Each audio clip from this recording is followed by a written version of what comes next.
Part 1. A New Year's Eve Party. 20 years earlier, in a traditional solid brick house in Montreuil, on the eastern outskirts of Paris, Adam and Anita are perched on a vast, deep sofa covered in green velvet. A pile of clothes lies between them. Coats, jackets, sweaters, scarves, hats, gloves, and as yet each is unaware of the other's presence. It is the last half hour of the old year. It is still the 20th century. They are both 24. They are each haunted by a sense of failure. The feeling that somehow or other they have once more got it wrong. They should have been braver, less sensitive, less themselves.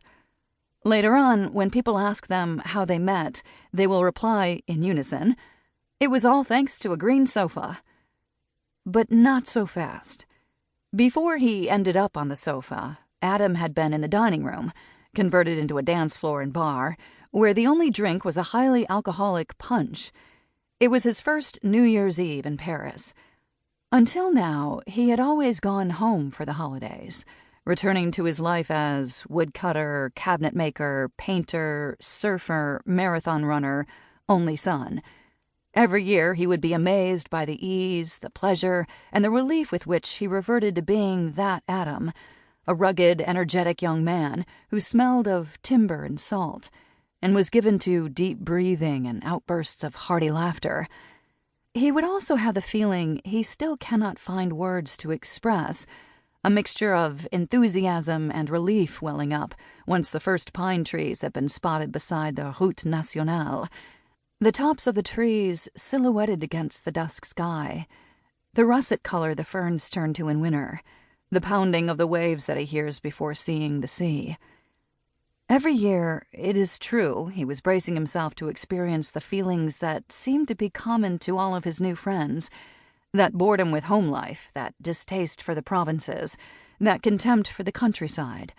In short, the dreary prospect of being far away from the city and with their parents.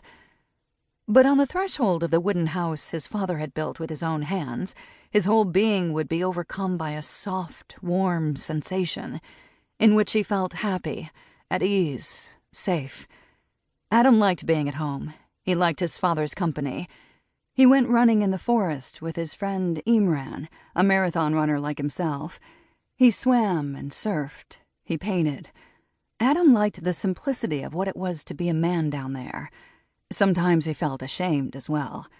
Was he making the most of his youth? Wasn't he just being a spoiled child? Shouldn't he be yearning for something more? Travel, action, noise, city lights, passion? For this New Year holiday, Adam had decided to stay in Paris. It was his 5th and last year at the School of Architecture. Here is what he would do. A long stroll through the city, taking in the most brilliantly lit streets, the most imposing bridges, the grandest squares, the most impressive monuments. He would study all the plaques, go into churches, sit on public benches. Then he would walk up the Champs-Élysées and lay a flower on the tomb of the unknown soldier, in memory of his great-grandfather André, who had died at Soissons in 1917. As midnight began to strike somewhere, he would be beneath the Arc de Triomphe, and it would be perfect. But at the last minute, Adam had abandoned the whole plan, because his friend Paul had laughed and said to him, "What? You're going to lay a flower on the tomb of the unknown soldier on New Year's Eve? You must be joking." Behind this, Adam had sensed more, things not said out loud, but conveyed in a raised eyebrow, an ironic smile. "You're just a peasant. Get back to your farm." In a world in which Adam had sufficient self-confidence, here is what he would have explained.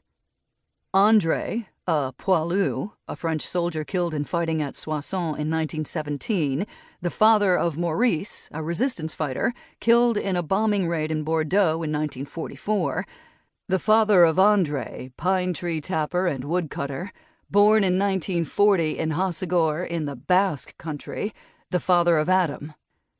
In a world in which Adam did not feel inferior because he is a provincial, here is what he would have described.